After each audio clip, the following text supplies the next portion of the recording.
교육과정 진로 선택 과목에 따른 대학의 평가 및 학과 선택도 다루겠지만 오늘 또 진로와 관련해서도 좀 몇 가지 또 말씀드리도록 하겠습니다. 자, 방금 소개받았던 오규석입니다. 네, 먼저 시작하기 전에 내 친구 명자 이야기를 한번 해드리도록 하겠습니다. 시골 집에 친구 명자가 놀러 왔어요. 예쁘고 공부도 잘하는 친구였습니다.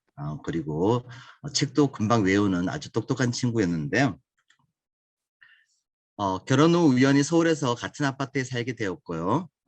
그래서 이제 그 아파트 놀러 가니까 친구 명자와 두 남매, 남편 그리고 시아버지를 모시고 살았답니다. 어느 날 명자 집에 갔더니만 고교 1학년생인 아들이 이렇게 기타도 쳐주고 이렇게 반겨줬답니다. 그래서 이 친구에 대한 궁금증이 많았었고요. 근데 이제 후에 들은 이야기인데 이 친구는 공부를 잘했는데 할아버지가 S대 법대를 고집하셨다고 합니다. 그런데 이 아이는 S대 법대를 가지 않고 서울대 미학과를 갔습니다. 미학과 하면 이제 약간 예술 계통이겠죠. 근데 이 과정 속에서 할아버지의 어떤 반대를 무릅쓰고 미학과에 가게 된 건 결국은 아들의 손을 들어준 것이 엄마의 명자였습니다. 아들은 대학 시절부터 작곡으로 이름을 알리기 시작했었고요. 네.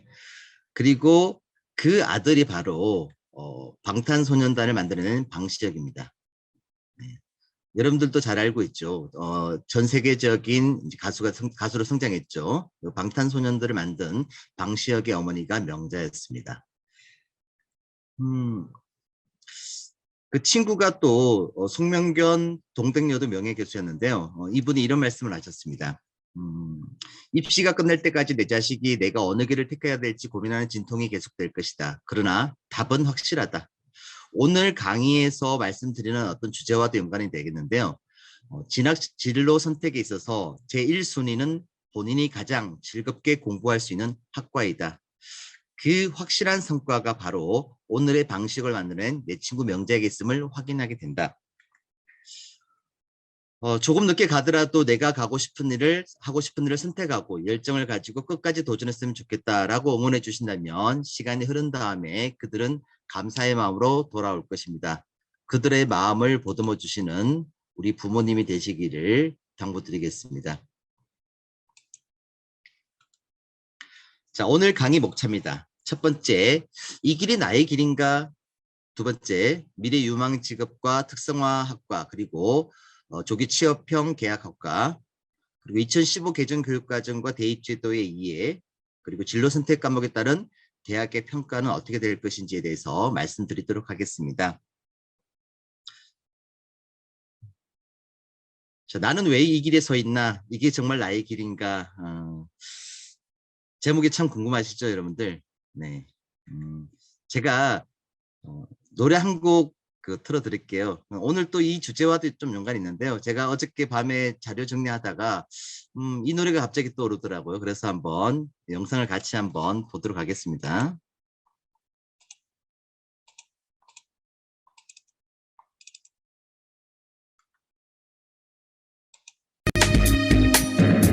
내가 가는 이 길이 어디로 가는지 어디로 날 데려가는지 그곳은 어딘지 알 수 없지만 오늘도 난 걸어가고 있네. 사람들은 길이 다 정해져 있는지 아니면 자기가 자신의 길을 만들어가는지 알 수 없지만 이렇게 또 걸어가고 있네. 나는 왜 이 길에 서 있나? 이게 정말 나의 길인가? 이 길의 끝에서 내 꿈을 이뤄질까? 무엇이 내게 정말 기쁨을 주는지 돈인지. 네, 그래서 어쨌든 아이들이 자기의 진로를 향해서 달려가고 있는데 정말 잘 가고 있는 것일까? 이게 정말 나의 길인가? 이 길의 끝에서 내 꿈은 이루어질까? 학생들이 항상 진로에 대한 고민을 많이 하리라고 보고 또 우리 학부형들께서도 그런 진로에 대한 고민이 있을 거라고 생각을 합니다. 네. 청소년들이 질문을 많이 하죠. 저 뭐 해야 하나요? 진로를 모르겠어요. 잘하는 것이 뭔지 모르겠어요. 또 하고 싶은 것이 없어요. 실제로 많은 아이들, 저도 학생들 지도하면서 아이들에게 물어보면 관심 분야가 뭐니? 라고 물어보면 잘 몰라요. 본인이 무엇을 관심 있어 하는지, 어떤 길로 가야 되는지 정해진 아이들이 많지 않습니다. 다행히 학생부 종합전형이 있기 때문에 학생부 종합전형 때문에 학생들이 전공 적합성이라고 하는 것 때문에 자신의 길을 찾아가는 그런 어떤 하나의 동기 유발이 되긴 하지만, 그러나 막상 아이들이 경영학과, 경제학과 가려고 해도 경영학과가 무엇인지 전혀 탐색해보지 않고 그냥 경영학과 가면 취직이 잘 된대 라는 말만 듣고 경영학과를 지원하는 경우가 굉장히 많습니다. 어른들의 대답은 이렇게 되죠. 내가 좋아하는 것을 하면 돼. 좋아하는 것을 찾아야지. 너의 강점이 무엇인지 찾았니? 또 원하는 직업을 찾아봐. 진로를 빨리 결정해야지. 대학 가는 데 도움이 돼. 뭐 이러한 대답들이 있겠죠. 근데 이것이 정답이기도 하지만 또 정답이 아닌 경우가 훨씬 더 많죠. 그래서 우리는 과연 아이들의 어떤 그런 질문에 어떻게 대답해 줘야 되고, 우리 어른들은, 뭐 교사는, 또 우리 부모님들은, 저도 지금 현재 고2 딸을 둔 아빠로서 우리 아이들에게 어떻게 진로를 열어줘야 될 건지에 대한 고민이 저도 지금도 현재 진행형입니다.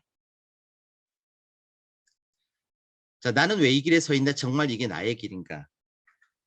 그런데 막상 대학에 가니까요, 39.9%가 다른 전공을 하고 싶답니다. 그래서 대학생 5명 중에 2명은 다른 전공을 택할 걸. 물론 지금 복수 전공이 있기 때문에 그것을 충족시켜 줄 수는 있겠죠. 자, 전공 선택을 후회하는 대학생들이 굉장히 많습니다. 후회한다가 72.7%라고 하는 거죠. 물론 그냥 대학의 간판만 보고 가는 경우도 분명히 많이 있습니다. 특히 올해는 또 변화된 대입제도 때문에 이공계에서 자연계열 학생들이 문과로 교차 지원하는 경우도 굉장히 많습니다. 과연 그렇게 선택했을 때 그것이 정말 잘한 선택일까라고 하는 고민도 우리가 좀 해봐야 될 것 같습니다. 학생들이 나의 적성을 고려해서 또는 꿈을 실현하기 위해서 계열을 선택했다면 후회 비율이 높지 않습니다. 14.8%, 11.7%. 굉장히 후회 비율이 높지 않은 편인데, 반면에 그냥 정시에서 대학 진학이 유리해서 계열도 무시하고 그냥 대학 간판만 보고 가는 경우, 대학 진학이 유리해서, 또는 부모님들이 주변에서 일반적인 선택을 하라고 했을 때 갔을 경우에는 굉장히 높은 비율로 후회하는 경우를 우리가 많이 보게 됩니다. 그래서 직장인에게 물었습니다. 직업과 적성이 맞다고 생각하십니까? 우리들도 그렇잖아요. 지금 여기 학부형들께서도 직업을 가지신 분들이 있으시겠지만, 정말 우리가 전공과 관련해서 대학교 때 전공했던 전공과 직업과 일치하느냐, 또 적성이 맞느냐라고 했을 때 그렇지 않은 경우도 굉장히 많다라고 지금 우리가 통계로 나와 있는 거죠. 그래서 전공과 직업 간의 부조화가 OECD 평균 1위랍니다. 그래서 대졸자 50%에게 물어봤습니다. 전공과 무관한 직업을 가진다. 그래서 한국은 미스매치 OECD 평균 39%보다 높다라고 하는 조사가 나온 거죠. 지금 그래프가 바로 그런 내용인데, 지금 우리 대한민국이 다른 OECD 국가보다도 전공과 직업 간의 미스매치가 굉장히 많다는 것을 우리가 확인할 수가 있습니다. 왜 이런 일이 벌어질까? 왜 아이들에게 이러한 험난한 길을 우리가 가게 할까? 가장 큰 이유는 저는 진로 교육이 부재다. 학과별 취업 정보도 많이 부족하다. 진로 교육을 강화해야 된다. 제가 최근에 그 교육청 동영상을 찍으면서 경영 경제 이런 또는 미디어, 경찰, 행정 이쪽으로 제가 영상을 찍었는데, 저도 이제 그 강의 자료를 준비하면서 경영과 경제를 더 정확하게 구분할 수 있더라고요. 그러니까 우리 아이들도 자기 전공에 대해서 탐색을 많이 해야지만 더 올바른 선택을 할 수 있지 않을까라고 하는 생각을 해봤습니다. 자, 그러면 우리 부모님의 역할은 어떻게 해야 될까요? 부모님이 들은 역할은 어떤 역할이 맞을까요? 자, 첫 번째는 길잡이의 역할이 되겠습니다. 길잡이 역할. 길잡이의 역할이라고 하는 것은 자녀가 관심을 가지거나 원하는 진로를 갈 수 있도록 도와주는 것이죠. 자칫 잘못해서 부모의 흥미나 또는 부모의 목표를 주입하는 경우도 많다고 생각이 듭니다. 그래서 우리 부모님들이 해야 될 것은 그 아이가 원하는 길을 갈 수 있도록 길잡이 역할을 해주는 게 필요하다고 생각이 들었습니다. 두 번째는 격려자의 역할이라고 되겠습니다. 우리 아이들이 학습을 함에 있어서 실수하기도 하고 또 하고 싶은 만큼 능숙하게 못하는 경우도 있습니다. 그래서 이럴 때는 우리 부모님들이 아이의 실수를 강조하며 다그치지 않고 아이의 자존감을 훼손시키지 않는 상황에서 아이가 얼마나 발전했는지 또는 좀 더 잘한 부분에 초점을 맞춰서 격려해주는 그런 격려자의 역할이 필요하다고 생각이 듭니다. 자, 그리고 세 번째는 코치로서의 역할이 되겠습니다. 코치로서의 역할이라고 하는 것은 학습의 전반적인 부분은 자녀가 주도하게 하되 부모님은 따뜻한 지원자로서 자녀의 학습 상태라든지 환경을 객관적으로 파악하고 자녀에게 맞는 어떤 교재라든지 공부 방법을 추천해주는 정도의 역할이면 필요하지 않을까. 그래서 코치로서의 역할을 말씀드렸고, 그래서 좋은 코치가 되기 위해서는 자녀의 성향을 정확하게 파악하는 게 중요하다고 생각이 들었습니다. 마지막으로 동기부여자로서의 역할이 되겠습니다. 제가 서두에도 말씀드렸지만 아이들이 꿈이 없습니다. 꿈이 없는 학생들이 많기 때문에 공부에도 뚜렷한 동기를 갖지 못하는 경우도 있겠죠. 그래서 우리가 효과적인 동기부여를 위해서 아이들에게 어떤 뚜렷한 목표를 제시해 주거나 또는 즉각적인 피드백도 우리가 제공해 주고 또 학생들에게 자신에게 맞는 도전 과제를 제시하는 등등 이러한 역할들을 해 나가는 게 우리 부모님들의 역할이 아닐까 생각을 해봤습니다. 네. 제가 참고로 잠깐 보여드리겠습니다.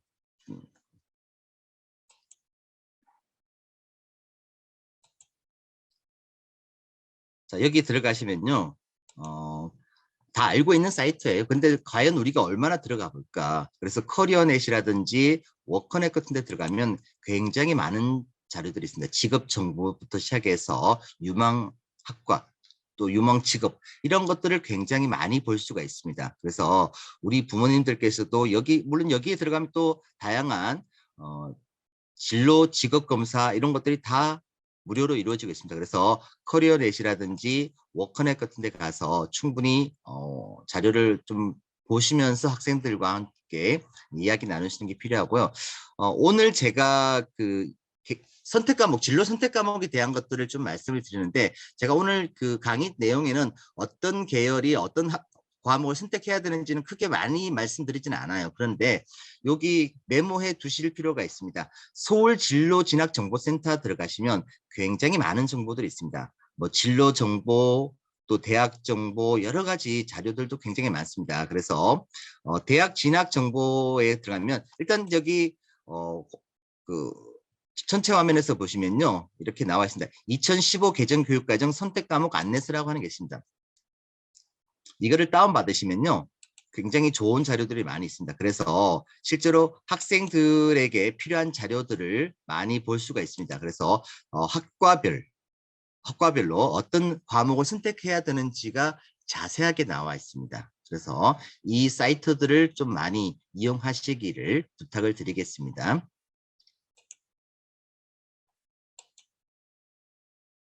네. 그래서 방금 말씀드린 것처럼 이런 커리어넷이라든지 또는 워커넷 같은 데 가서 다양한 정보도 접할 수 있도록 학생들에게 안내해주고 실제로 들어가 보라고 해도 저희들도 학교에서 아이들 보고 커리어넷 들어가서 워커넷 들어가서 확인해 보라고 해도 그렇게 확인하지 않는 경우도 많습니다. 그래서 우리가 우리보다 더 전문가들이 만든 자료니까 우리 부모님들께서 조력자로서 학생들과 함께 이 정보들을 찾아보는 그런 어떤 시간들도 보내시면 좋겠습니다.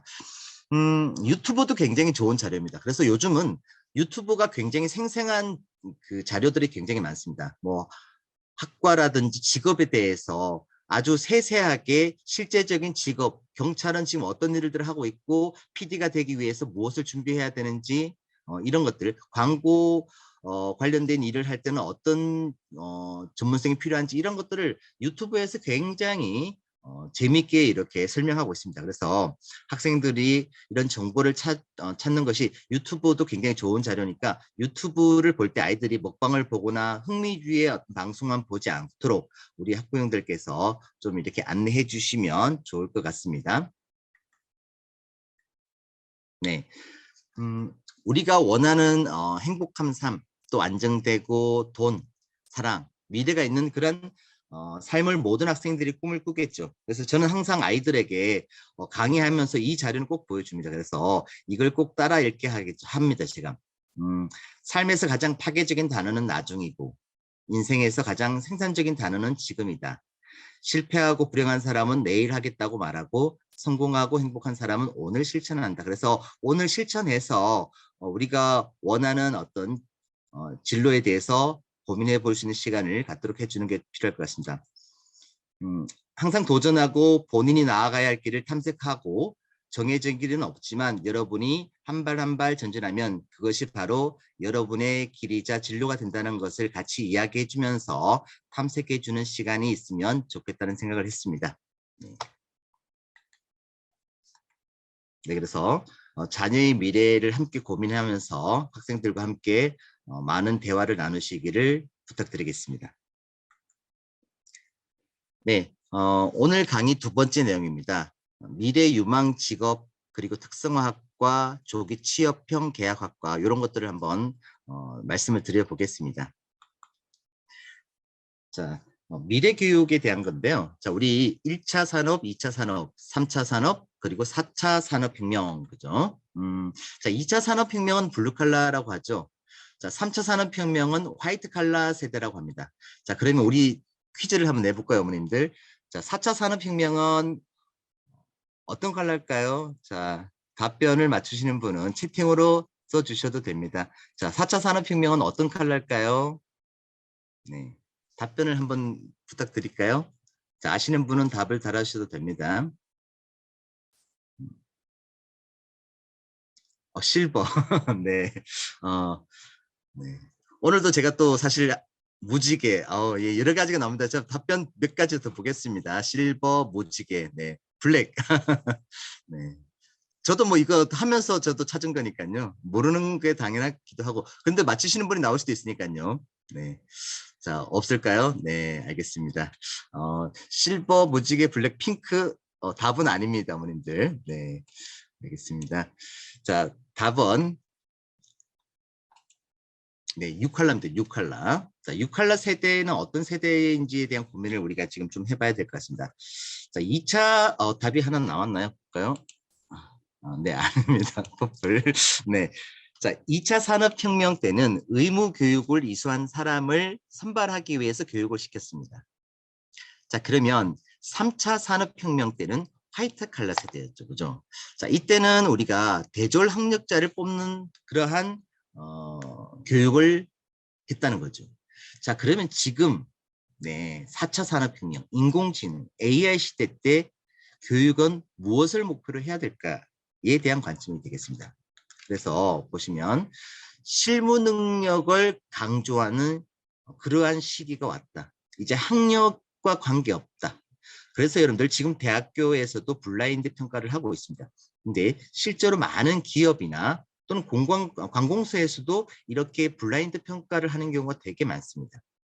그래서 우리가 이제 오늘 제가 뭐 자료를 다 담지는 않았지만 어떤 신문 기사에 그런 내용이 있었습니다. 제가 이제 자료를 이렇게 보면 어떤 내용이냐면 4등급, 6등급 대 아이들은 대학을 보지 않고 학과를 선택하더라. 상위권일수록 대학을 선택하는 경우가 많더라고 했습니다. 그래서 우리가 앞으로 이런 그 강의를 통해서 또는 탐색을 통해서 다양한 학과 또 다양한 대학의 학과들이 존재하고 특성화학과도 있다라고 하는 점을 우리가 기억해 두시면서 실력을 쌓아 나가는 그러한 어떤 교육이 지금 현재 이루어지고 있고 우리도 그렇게 변해야 된다는 것을 이렇게 말씀을 드렸습니다. 부모 세대는 잘 배우는 인재를 양성했다면 자녀 세대는 창의적인 인재를 양성하는 것이 바로 지금의 교육이라고 말씀드릴 수 있겠습니다. 네. 자, 우리나라의 시대별 대표 직업입니다. 50년대부터 70년, 80년, 90년. 지금 2020년이죠, 그죠? 매년 2022년입니다. 이제 며칠 있으면.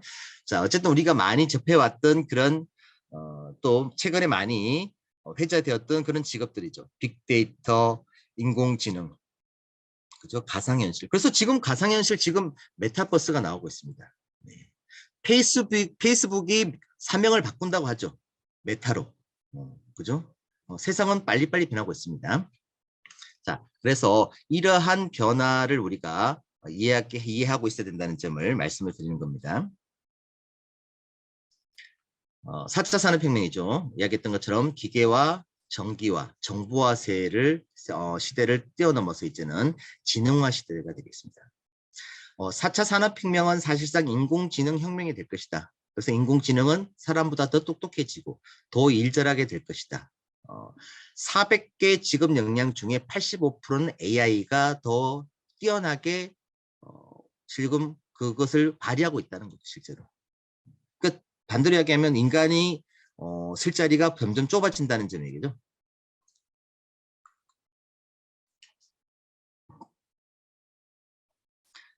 주요 기술 혁신 현황과 전망에 대해서 보도록 하겠습니다.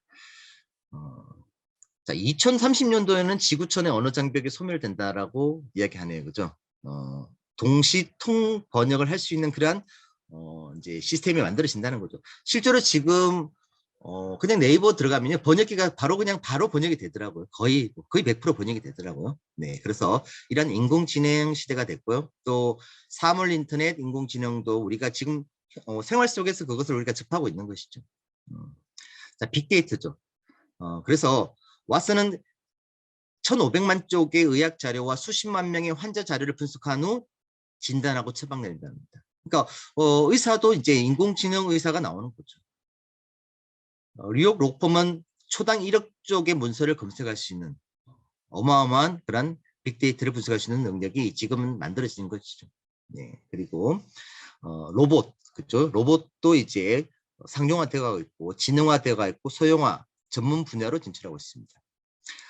중국의 인공지능 로봇은 의사시험에 합격했다고 합니다. 자, 우리는 집에서 이거를 많이 활용하죠. 기가진이, 그죠? 기가진이 영화 찾아줘. 네, 너무나 흔한 장면입니다. 이제 우리 생활 속에 이미 인공지능이 들어와 있다는 거죠.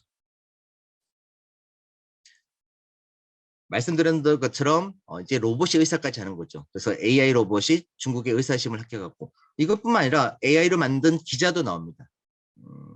제가 미디어학 강의하면서 많이 설명하는 건데 마이크로소프트사에서는요. 편집 기자를 다 없앴습니다. 편집 기자가 필요가 없는 거죠. 이제 편집은 그냥 AI가 다 진행하는 겁니다.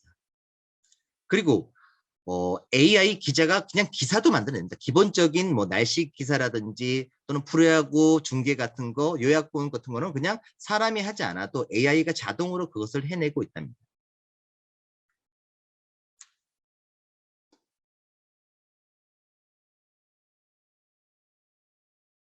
자, 그리고 자율주행 자동차.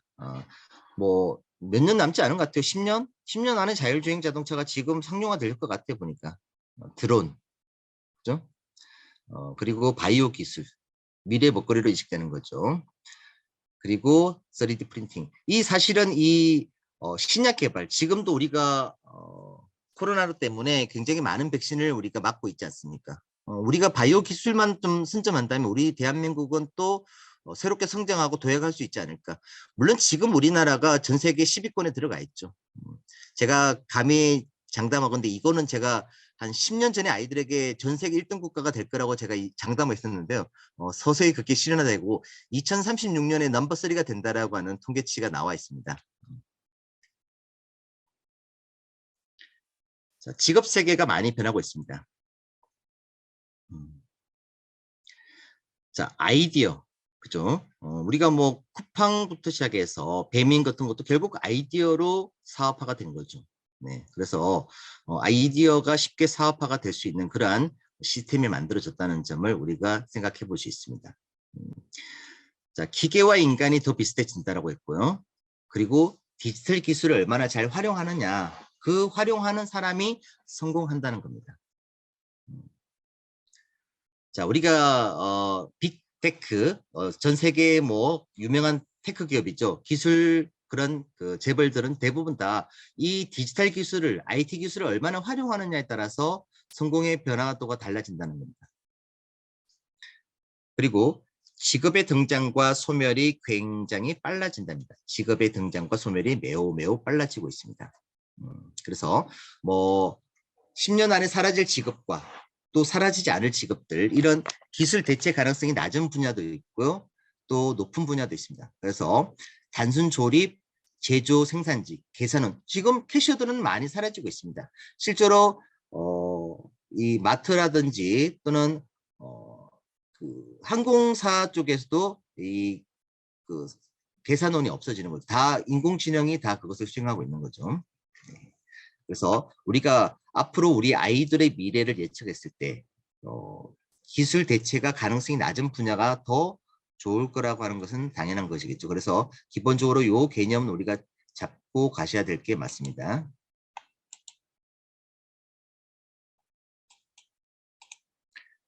자, 이제 평생 직장, 평생 직업의 시대에서 평생 학습의 시대로 나아가고 있습니다. 그래서 이러한 기술 발전이 가속화가 되었기 때문에 배웠던 지식을 계속해서 우리가 더 창의적으로 그걸 응용해 나가고 또 새로운 것을 배워 나가야 되는 것이죠. 그래서 기술 간의 융복합화도 많이 가속화되고 있다는 점을 우리가 기억해야 될 것 같습니다.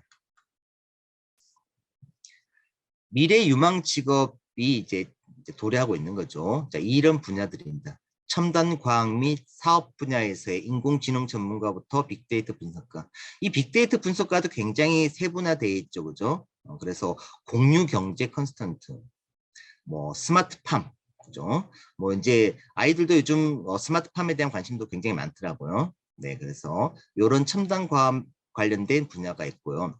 두 번째가 삶의 질 분야죠. 삶의 질과 복지 또는 안전 분야. 그래서 이런 여러 가지 삶의 질을 좀 높여줄 수 있는 그런 뭐 간호사들도 물론 여기는 아직 나오지 않지만 뒤에 가 설명하겠지만 뭐 간호사 같은 경우도 그렇습니다.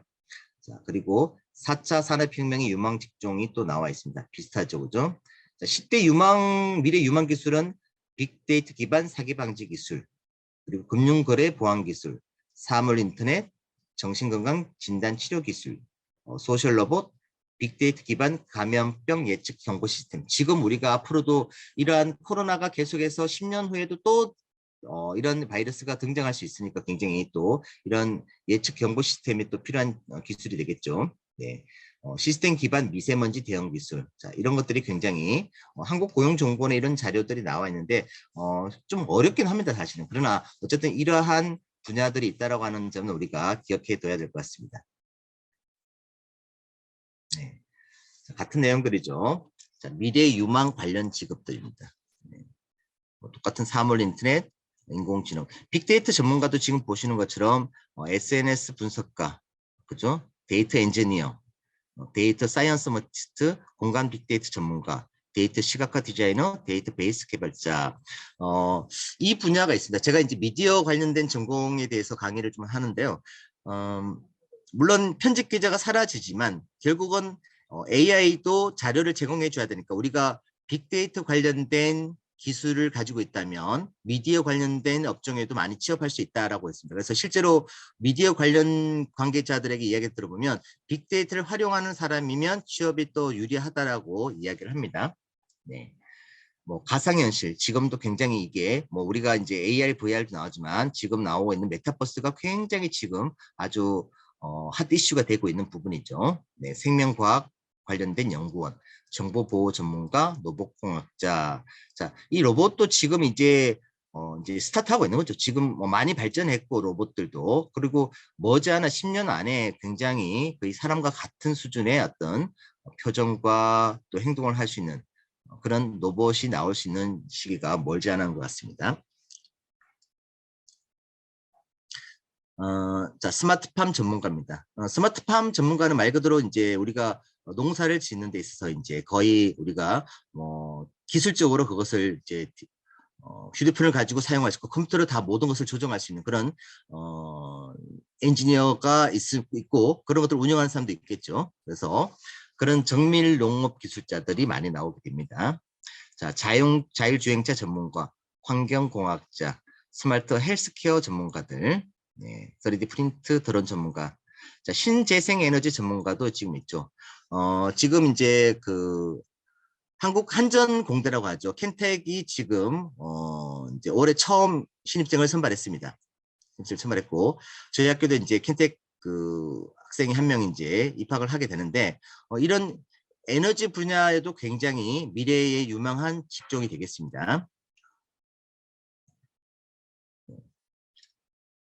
포스트 코로나 시대의 8대 유망 영역이 되겠습니다. 지금 우리가 비대면 사회로 전환되었고 이미 지금 저희들이 하고 있는 이 강의가 이미 비대면 사회이기 때문에 가능한 얘기가 되겠죠. 이제 일상화되어 있죠, 이게. 그냥 대면 강의보다 비대면 강의가 훨씬 더. 자, 바이오 헬스 시장의 도전과 기회, 위험 대응이 일상화되고 또 자국 중심주의가 강화된다고 했습니다. 8대 영역은 헬스케어, 교육, 교통, 물류, 제조, 환경, 문화, 그리고 정보 보안 이런 쪽이 유망한 영역이라고 진단하고 있는 것이죠. 자, 이제 우리가 미래 유망 직업에 대해서 살펴봤습니다. 이제 앞으로 우리 사회에서 어떤 분야가 유망하냐라고 했을 때 가장 유망한 분야가 첨단 분야가 되겠죠. 첨단 분야. 그래서 가장 대표적인 게 데이터학과입니다. 이제 저는 학종을 많이 아이들에게 강의를 하는데요. 학종에 있어서 빅데이터에 대한 지식과 이해도가 높고 그것을 활용할 수 있는 최근에는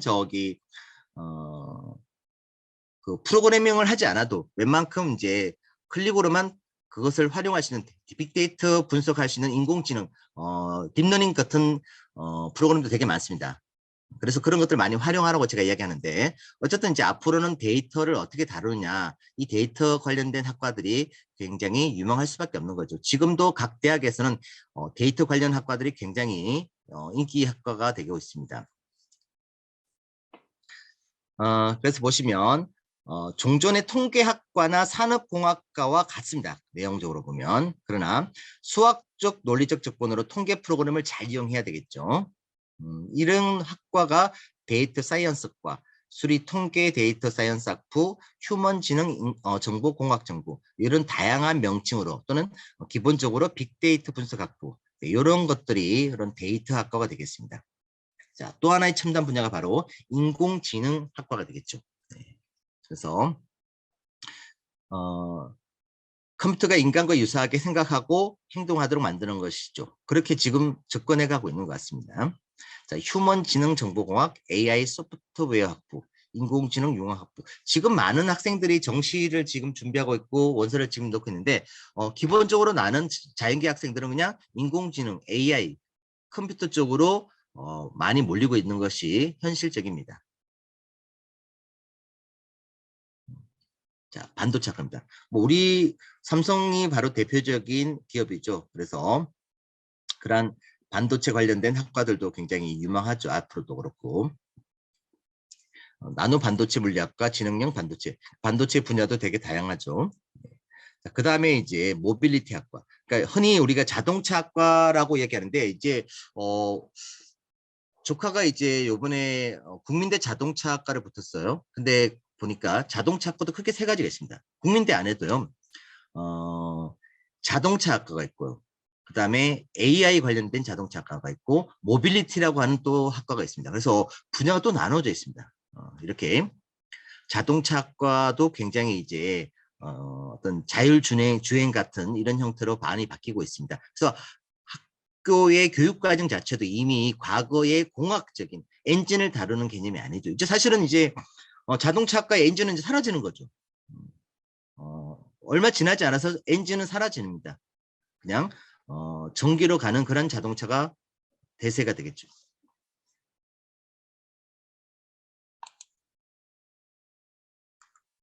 네. 제가 특성화학과에 대해서 간단하게 설명을 드리겠습니다.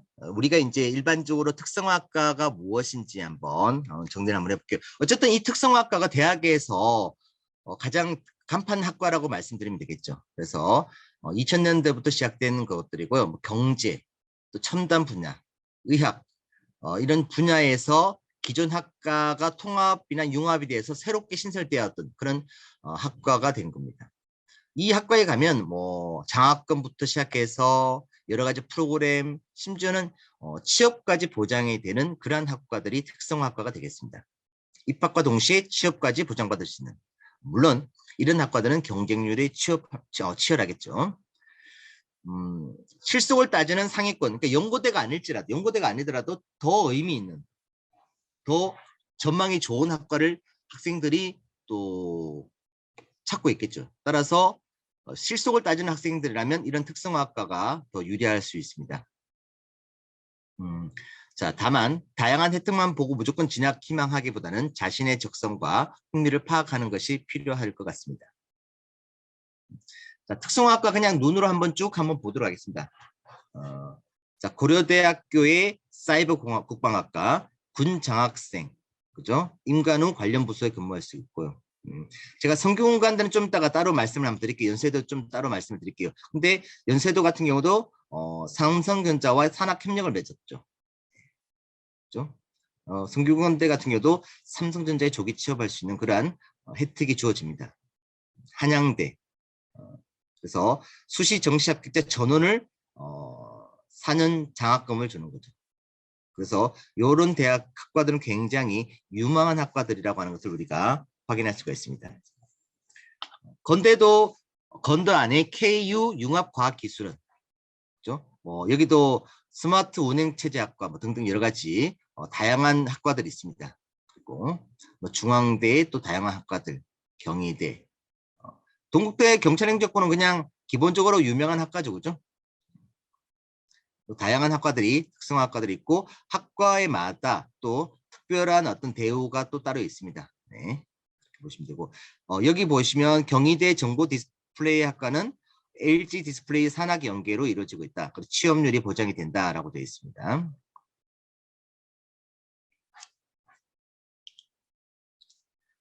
자, 한국외대, 시립대, 이화여대 등 많은 대학에서 이런 다양한 학과들에서 특징들이 나오고 있고 이런 특성학과들을 가면 당연히 여러 가지 혜택이 따르고 또 전체적으로 취업에는 굉장히 유리하다는 것을 우리가 확인할 수가 있습니다. 자, 이 외에도 다양한 학과들이 있죠. 뭐 시립대 같은 경우는 세무학과는 그냥 기본적인 전통적인 유명 학과가 되겠죠. 네. 자, 구체적으로 한번 두 개 학교만 한번 살펴보도록 하겠습니다. 연세대 시스템 반도체 공학과입니다. 삼성전자가 협력해서 설립한 학과로서 반도체와 반도체를 효율적으로 구동시키는 그러한 것을 연구하는 학문이고요. 네. 2022학년도는 수시 40명, 정시 10명을 모집했습니다. 이런 게 지원 자격과 또 사정 평가 요소가 되겠고요. 자, 그리고 여기가 삼성전자 장학생으로 선발된 경우에는 삼성전자 연구개발직으로 입사가 보장이 된다고 합니다. 굉장히 프리엄이 좋은 학과가 되겠습니다. 자, 성균관대 소프트웨어학과와 반도체 시스템공학과입니다. 이것도 굉장히 간판 학과가 되겠죠. 그래서 2015년도 소프트 중심 대학으로 선정된 후 단일 모집 단위로 선발하고 있습니다. 자, 삼성 반도체 시스템공학과는 선망하는 학과다. 그래서 삼성전자 연구개발직 입사를 보장하는 채용 조건형 계약학과로 운영되고 있다는 점도 우리가 확인할 수가 있습니다.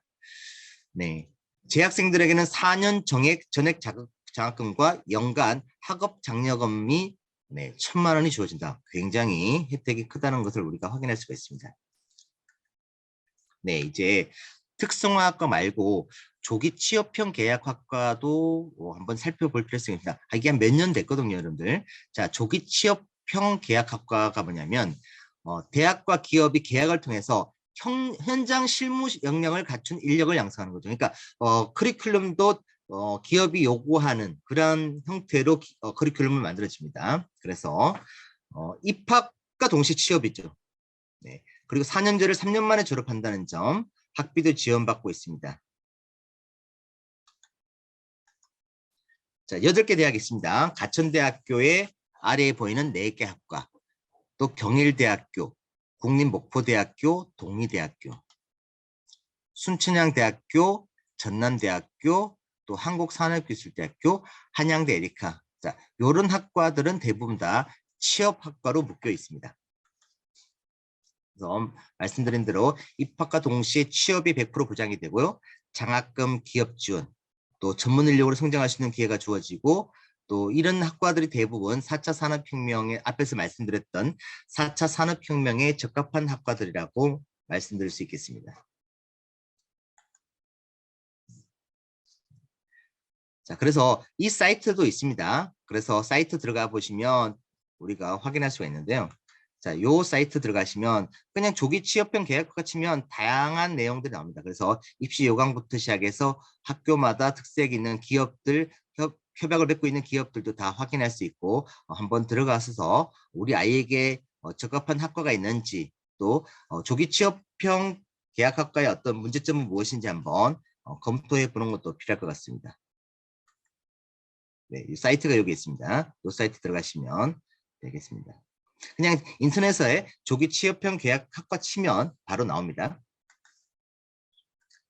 뭐 반복되는 이야기지만 이제 앞으로 성장할 직업, 이거 제가 오늘 워커넷에서 잠깐 가져온 내용인데요. 어쨌든 전문 과학 및 기술 서비스업, 데이터, 인공지능, 그다음에 보건 및 사회 서비스업, 그죠? 이런 돌봄 서비스라든지 보건의료, 간호사들, 그리고 안전 및 사회환경 서비스, 소방방재, 환경공학 가스, 화학공학기술자 이런 분야가 굉장히 유망하다라고 하는 점을 우리가 말씀드릴 수 있겠습니다. 네, 이제 기본적으로 진로와 직업에 대해서 좀 말씀을 드리는데, 이게 진로와 직업에 대해서 말씀드리는 건 너무 뜬구름 잡기라서 구체적으로 무엇을 드려야 될지가 참 고민이 많습니다. 저희들도 많은 진로 전문가들하고 상의도 해보고 이야기도 해보지만 저도 지금 고민입니다. 학교에서 진로 교육을 어떻게 시켜야 될까? 저희들도 학교에서 여러 가지 형태로 진로 교육을 시켜보려고 노력도 해보고 시도도 해봤는데, 이 아이들이 정말 어떤 방법이 이론적인 게 좋은 건지 현장 체험을 하는 게 좋은 건지 답이 없더라고요, 정말. 그래서 지금도 계속 진행 중이고, 아이들이 진로를 제대로 찾아갈 수 있도록 학교에서 또 교사들이 노력을 하고 있지만 현실에서는 그렇게 지금 현재 진학은 굉장히 뚜렷함이 있기 때문에 지도하기가 편한데 진로에 대한 부분은 어렵습니다. 사실 저도 아이가 질문할 때 제일 어려운 질문이, 진학은 되게 쉬워요. 그냥 저희들 머릿속에 있고 프로그램화되어 있으니까 딱 잡아서 설명해 주면 되는데, 진로에 대해서 물어보면 답하기가 정말 힘들더라고요. 그래서 고민도 많이 들고 있습니다, 현재. 그래서 저희 고민을 지금 우리 어머니들과 함께 나누는 시간이었습니다. 네. 자, 이제 세 번째는 2015 개정교육과정 대입제도를 잠깐은 이해를 하셔야 돼서 올해 특히 이슈가 되고 있는 부분까지 한번 말씀을 드려보겠습니다. 자, 우리 지금 2015 개정교육과정과 더불어서 진행되고 있는 게 고교학점제라고 하는 겁니다. 우리 학부형들께서도 알고 계셔야 될 것 같습니다. 지금 우리가 이제 오늘 강의 주제인 진로 선택 과목과 연관되어 있는 거죠. 어쨌든 자, 학점제가 지금 시행되고 있고 부분적으로 2025년도에 전면적으로 시행되고 있습니다. 그래서 그런데 지금 11월 24일 지난달에 벌써 2022 개정교육과정이 나왔습니다. 사실 오늘 이거를 다룰까도 생각했지만 이걸 다루면 오늘 시간이 너무 오버되기 때문에 다음 기회에 또 다루도록 하고, 2015 개정교육과정은 지금 당장 필요한 건 아니기 때문에 제가 오늘 말씀을 드리지 않겠지만 이제 벌써 2015 개정교육과정이 이제 본격적으로 올해부터 완전 시행이라고 보시면 됩니다. 거의 올해부터. 근데 새로운 또 교육과정이 이제 나온다는 거죠. 2022 개정교육과정이 이제 나왔습니다. 또 거기에 따라서 이제 대입이라든지 학교의 어떤 교육과정이 이제 변하게 되는 것이겠죠. 고교학점제 홈페이지가 있습니다, 여러분들. 그래서 고교학점제 홈페이지 들어가면 자료를 볼 수 있고요. 이 영상도 한번 제가 어머니들께서 보면 좋을 것 같아서 한번 제가 가지고 왔습니다.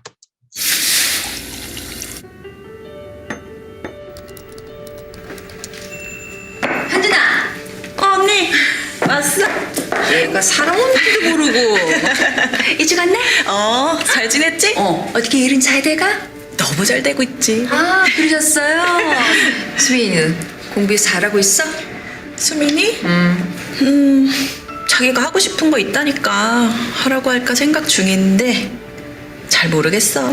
야, 너 그러다 큰일 나. 내년이면 고등학생인데.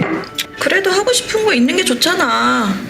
난 그렇게 하지도 못했는데. 예, 하고 싶은 거 다 하고 어떻게 먹고 살고 어떻게 대학 가니? 그런 건 대학 가서 하라 그래. 지금은 해야 되는 것부터 해야지. 너 자신 있어? 수민이 불러서 한마디 해. 그래야겠지? 내 말대로 해.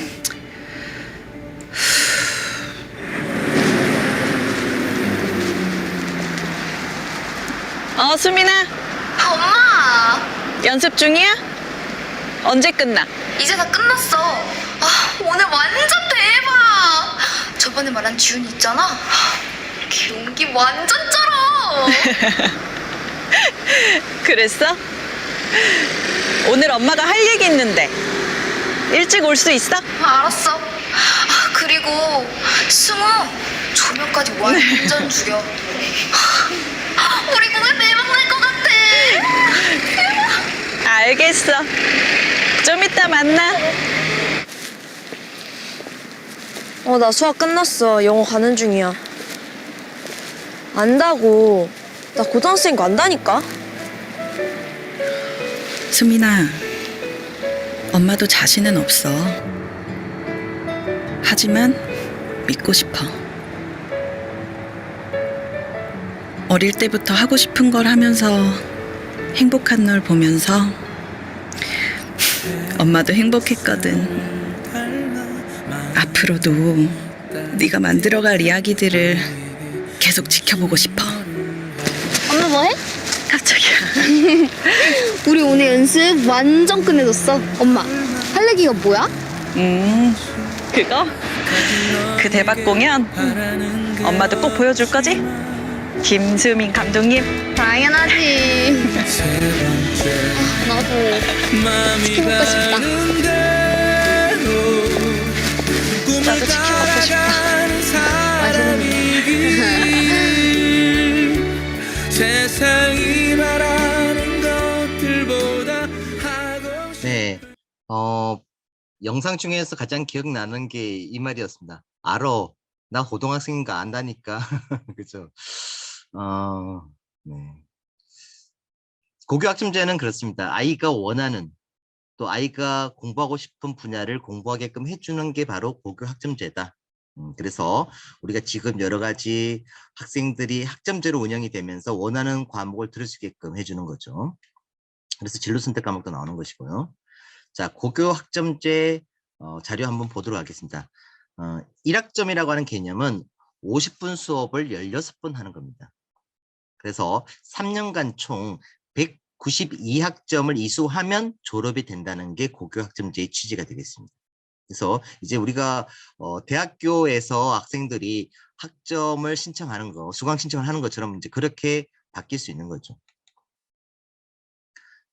그래서 성취평가제가 이루어집니다. 물론 공통과목은 여전히 등급이 나오지만 이제 일반적인 과목, 선택 과목들은 대부분 다 이제 A, B, C, D, E, I까지 표기했네요. I. 네.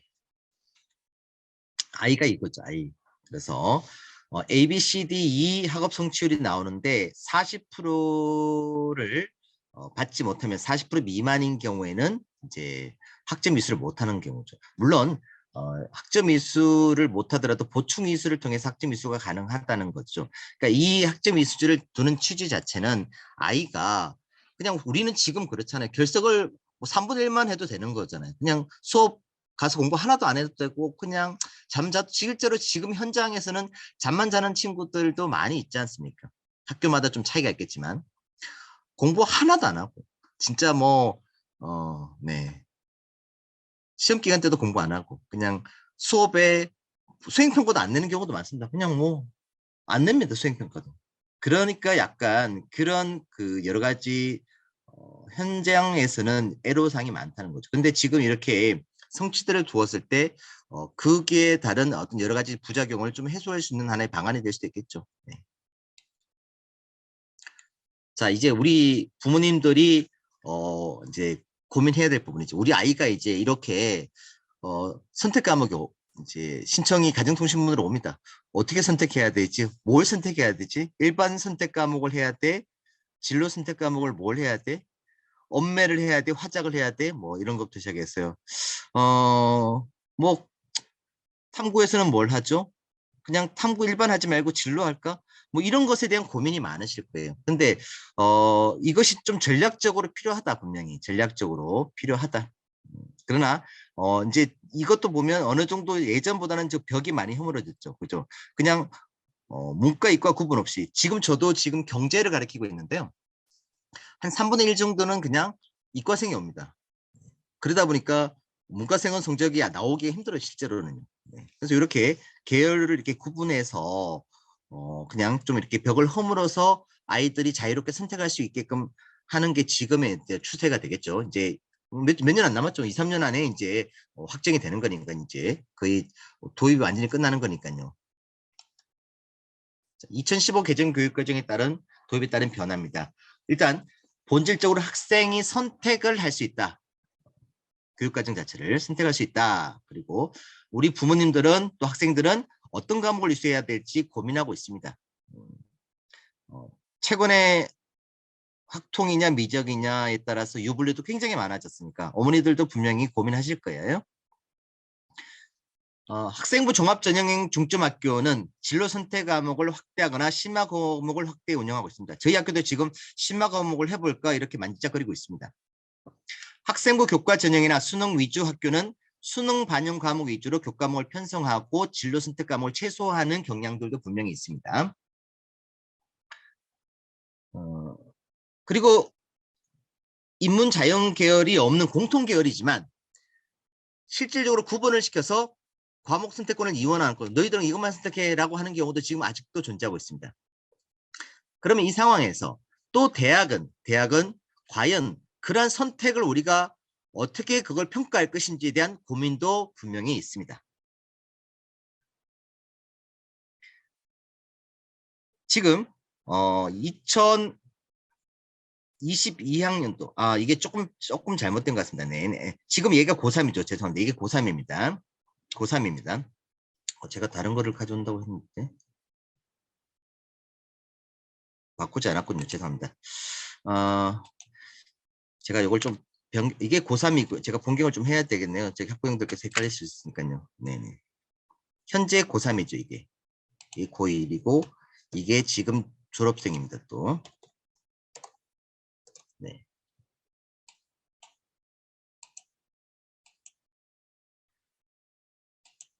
(2015) 개정교육과정이 도입된 건 지금 대학교 1학년 학생 때부터 도입되었고 문이과 통합으로 이루어졌습니다. 그러나 실질적인 이제 선택 과목의 수능 형태로 바뀐 건 지금의 고3부터 이루어졌습니다. 그래서 확통 미적에 대한 선택 과목이 오래 터진 거죠. 그 영향이. 자, 고2는 고3과 같습니다. 고1은 똑같은데 다만 자기소개서가 폐지된다는 게 좀 차이점이 되겠습니다.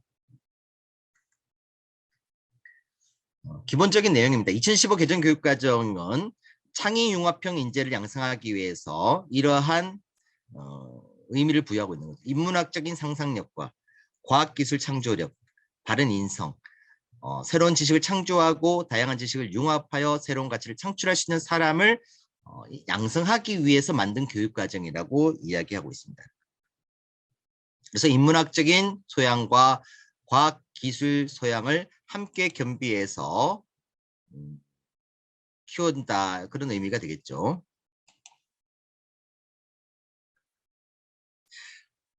제가 한 2년 전에 방문했던 학교였습니다. 자, 여기 이제 고교 학점제 연구학교 있습니다. 이 학교를 좀 보면요. 자, 이렇게 보면 어떻습니까? 1학년 때는 선택 과목들이 그냥 이미 어느 정도 정해져 있기 때문에 당연히 공통 과목이니까요. 기초 과목이고. 자, 그런데 2학년 때부터 이미 뭐죠? 고교 학점제니까 아이들이 그냥 어떤 과목을 다 선택할 수 있게끔 이렇게 벽을 허물어 준 거죠. 네, 벽을 완전히 허물었습니다. 함가름고인데요. 자료가 이게 무슨 인원일까요? 제목을 볼까요, 여러분들? 공강인원, 공강인원. 무슨 말일까요?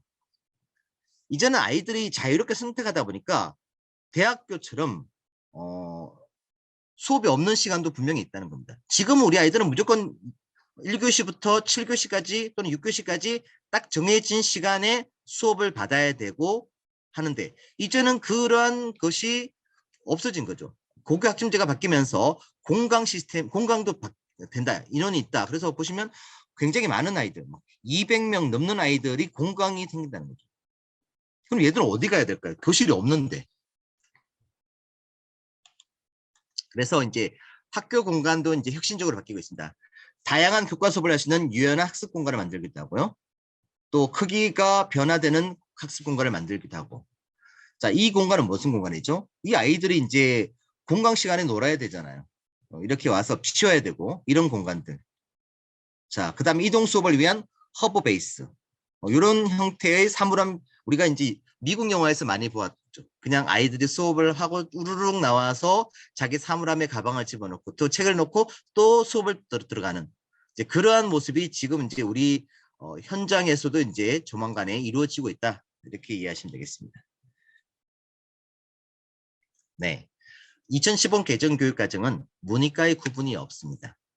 공통 과목이 있고요. 그리고 선택 과목이 있습니다. 선택 과목도 일반 선택 과목이 있고 진로 선택 과목이 있습니다. 3개 이상 해야 되고요. 자, 그런데 이 2015 개정교육과정 아래에서 참여형 수업이 확대되고 있습니다. 그래서 과정 중심의 평가를 확대하자는 건데 뭐 이게 이제 현장에서 바뀌고 있는 모습들이죠, 실제로. 물론 모두가 이렇게 바뀌는 건 아니죠. 뭐 수능도 봐야 되니까요. 그러나 실제로 저희 학교 1학년 수업에서는 이런 형태의 독서와 관련된 수업이 진행되고 있습니다. 물론 여기에 어머니들께서도 다 알고 있는 내용이겠지만 그래도 한번 좀 살펴보도록 하겠습니다. 자, 2015 개정교육과정에 따른 고등학교 편제입니다. 자, 교과는 보통교과와 전문교과로 나눠집니다. 자, 공통과목, 그리고 선택과목, 일반 선택, 진로 선택. 전문교과는 특수목적어가 많이 활용하는 전문교과 1, 그리고 특성화국어 사용하는 전문교과 2가 되겠습니다. 자, 지금 보이시는 것들이 일반 선택 과목이죠. 네, 그리고 진로 선택 과목이 되겠습니다. 교과별로 이렇게 나와 있죠.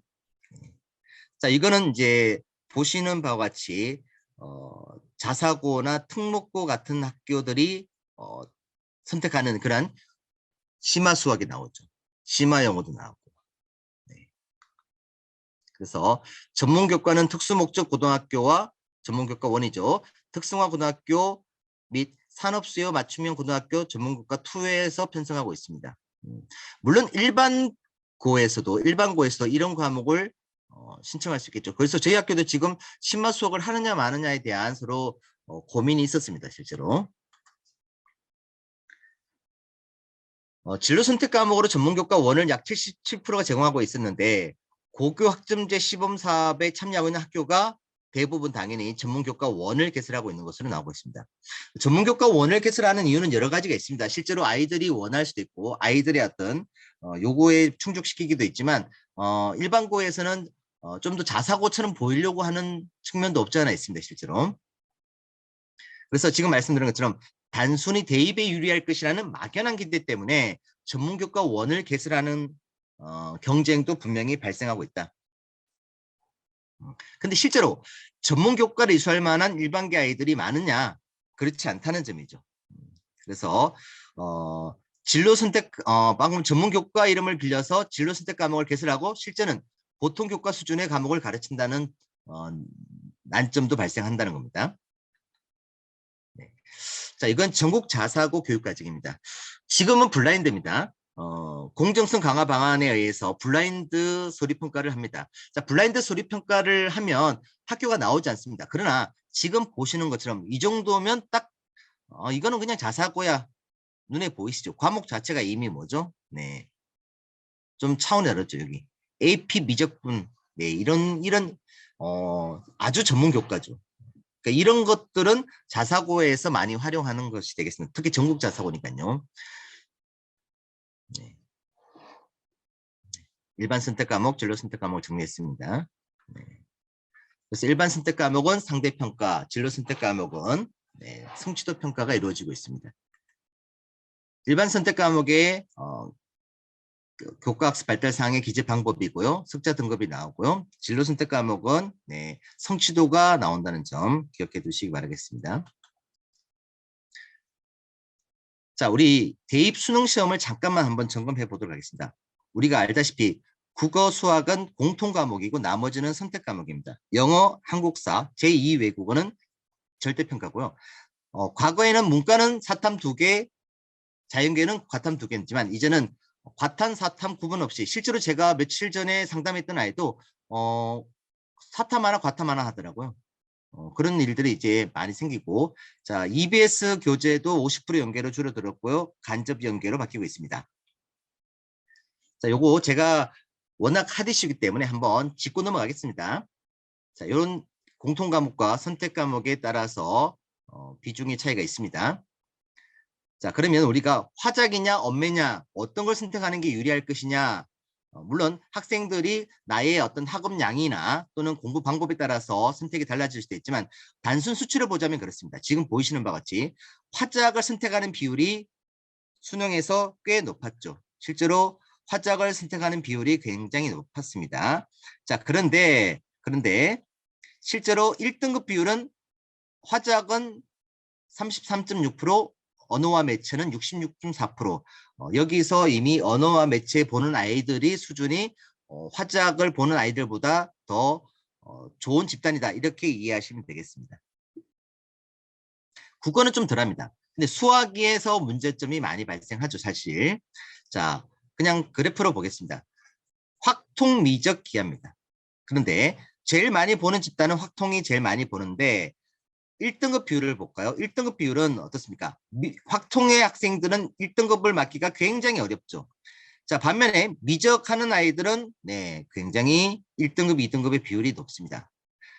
자, 여러분들 이 결과로 인해서 올해 교차 지원이라고 하는 말도 나오고요. 그리고 인문계열 학생들은, 인문계열을 희망하는 학생들은 최저 등급 맞기가 굉장히 어려워졌다. 실제로 재학생들 중에 확통에서 1, 2등급 맞기는 아주 어렵다. 그래서 우리 아이들도 앞으로 대입을 준비하면서 내가 최저 등급을 어떻게 맞출 것인지는 여기에서 또 영어의 등급도, 영어의 어떤 난이도 있지만 수학에서 굉장히 많이 갈릴 수 있다. 그렇게 보시면 되겠습니다. 자, 그래서 결론은 이렇게 나옵니다. 수학 등급 구조의 변화가 자연계열 희망학생이 1등급에서 3등급이 굉장히 많아졌고요. 인문계열은 1에서 3등급이 많이 급감 아주 줄어들었죠. 자, 그러다 보니까 인문계열 학생의 최저 충족은 어렵다. 그리고 정시에서 인문계열 상위권 대학의 참고점 점수는 많이 하락합니다.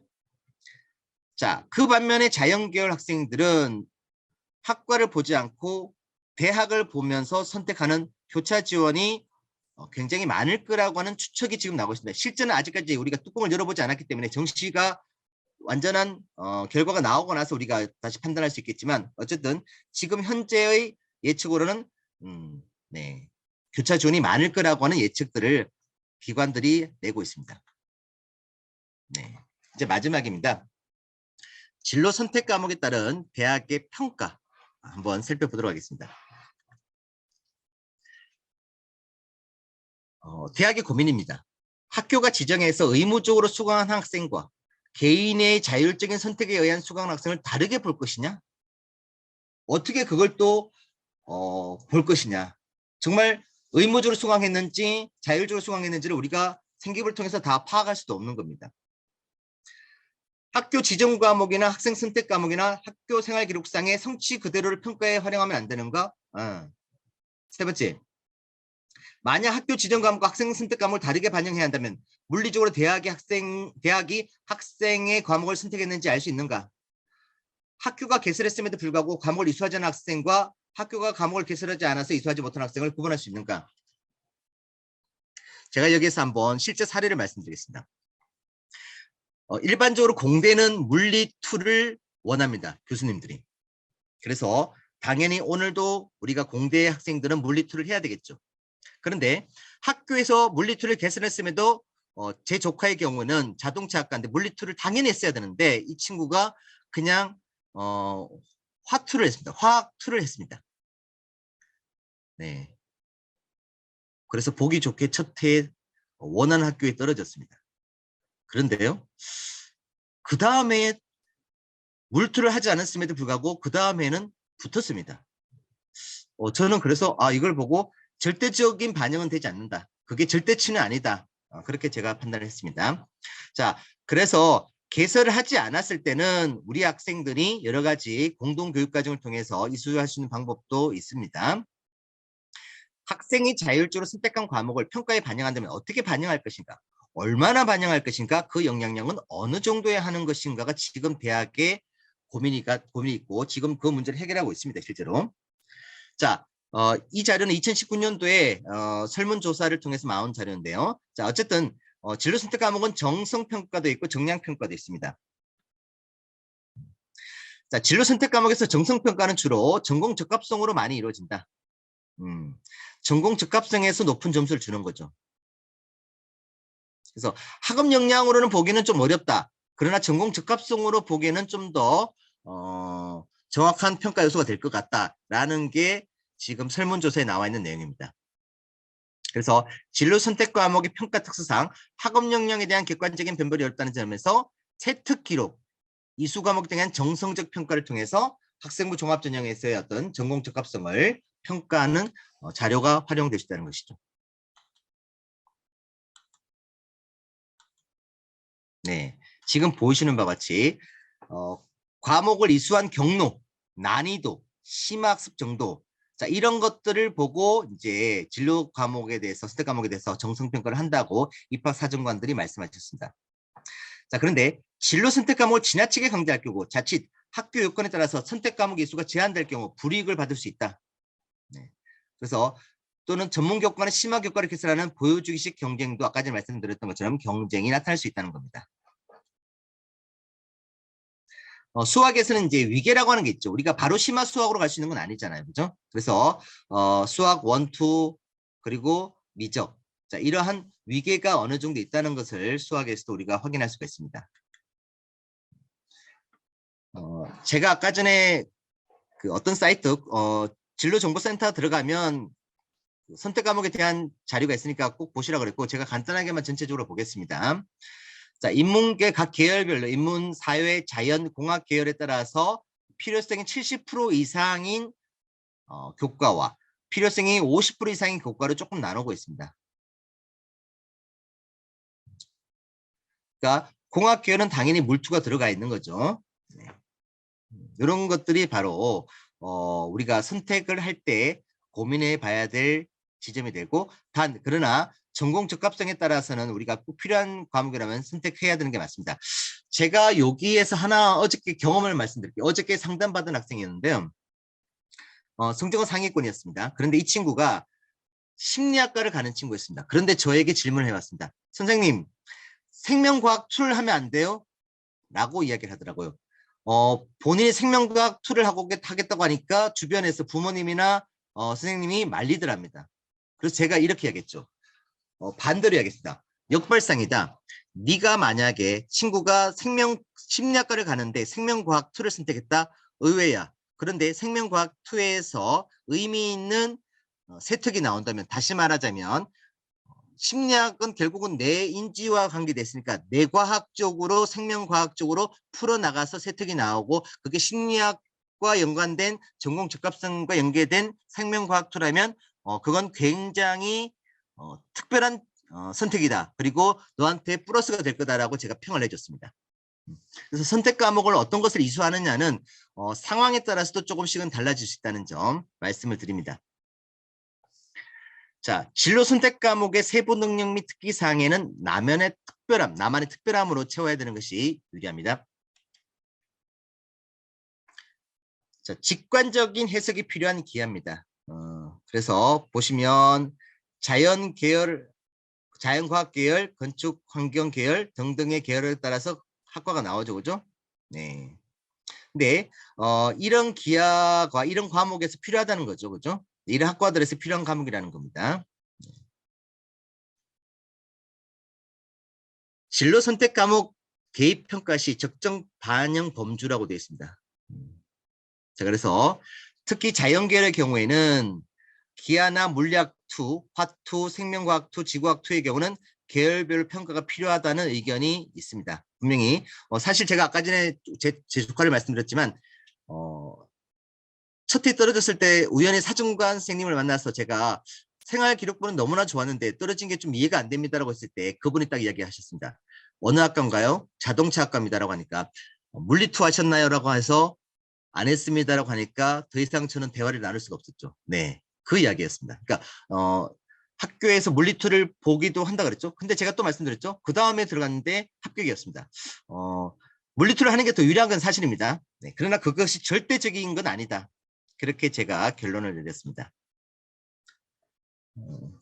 자, 우리 교과 전형이 많이 늘었다는 점, 2021에서부터 2020보다는 교과 전형이 많이 늘었습니다. 그런데 제가 이걸 보여드리는 이유는 교과 전형에서 우리가 이제 진로 선택 과목도 반영이 된다는 겁니다. 그래서 여기 보시면 많은 대학들이 특히 상위권 대학에서는 진로 선택 과목들도 네, 교과 전형에서 반영을 하는 걸로 나와 있습니다.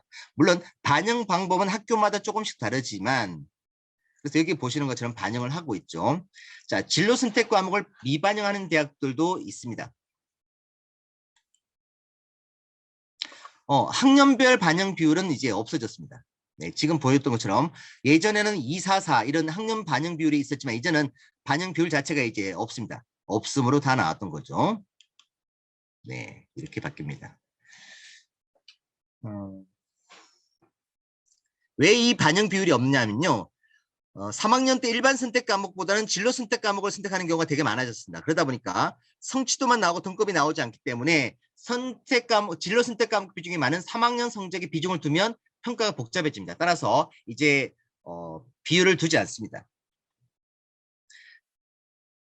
진로 선택 과목의 반영 방법입니다. 대학교마다 조금씩 다르지만 일반적으로는 어떻게 반영합니까? 일반적으로는 이렇게 그냥 연세대처럼 그냥 진로 선택 과목은 이렇게 나눕니다. 3단계로 있으면 20점, 15점, 10점. 그러니까 A를 맞으면 좋다는 거죠. 그러니까 진로 선택 과목은 A를 받아야지 불이익이 없다는 게 기본적인 대학들의 선택 과목에 대한 반영 방법이 되겠습니다. 선택 과목이 대부분 다 그렇게 환산 등급을 이렇게 환산 점수로 산출하는 것이죠. 네, 이렇게 점수로 환산해서 A는 몇 점 이렇게 주는 거죠. 그래서 A를 받아야지 불이익은 없다. 물론 A를 받지 않다고 해서 아주 큰 차이가 있지는 않았습니다. 실제로. 자, 그런데 고려대와 서강대는 약간 그 선택 과목에 대한 산출 방법이 조금 달라요. 자, 고려대만 한번 예를 들어 볼게요. 고려대는 예를 들자면 강남의 좋은 고등학교는 A가 많아서 A가 70%예요. 자, 그리고 어떤 학교는 10%예요.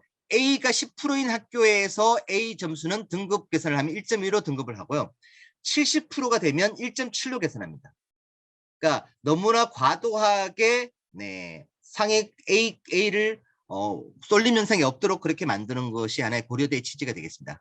자, 고려대가 이렇게 있으니까 전체적으로 이제 학교들이 A가 너무 많도록 하지 않는 비율을 적당하게 해야 되겠죠. 그래서 기본적인 비율은 학교에서 논의되는 건 30%대 이렇게 나오고 있습니다. 네. 성균관대는 조금 다르죠. 성균관대는 정성평가도 합니다. 그래서 제가 한번 학교에 문의도 해봤습니다. 과연 정성평가를 어떻게 합니까? 진로 선택 과목에서. 네, 그래서 보면 우리 대학에 입학할 만한 충분한 학업 능력을 보여주는가, 학업 수월성과 충실성을 나타내준다. 그래서 그게 바로 뭐냐? 이런 것들을 얘기하는 위계라든지 이런 것들을 말해주는 것다라고 이야기를 했습니다. 그래서 제가 이렇게 정리를 해서 보여드리는 겁니다. 네. 국립대학도 이렇게 진로 선택 과목을 반영하는 대학이 있고 또 반영하지 않는 대학도 있습니다. 제가 오늘 준비한 자료는 네, 여기까지입니다. 여기까지고요. 마지막으로 이제 아무도 가지 않은 길을 걸어가려면 좀 무섭고 용기가 필요해요. 하지만 한 발짝 한 발짝 앞으로 걷다 보면 앞에 놓인 길이 하나씩 보이기 시작합니다. 누구처럼 데려가지 말고 나만의 빛깔을 찾아서 도전해 보시기를 부탁드리겠습니다. 미래를 향한 자녀들의 도전을 응원하겠습니다. 네, 감사합니다.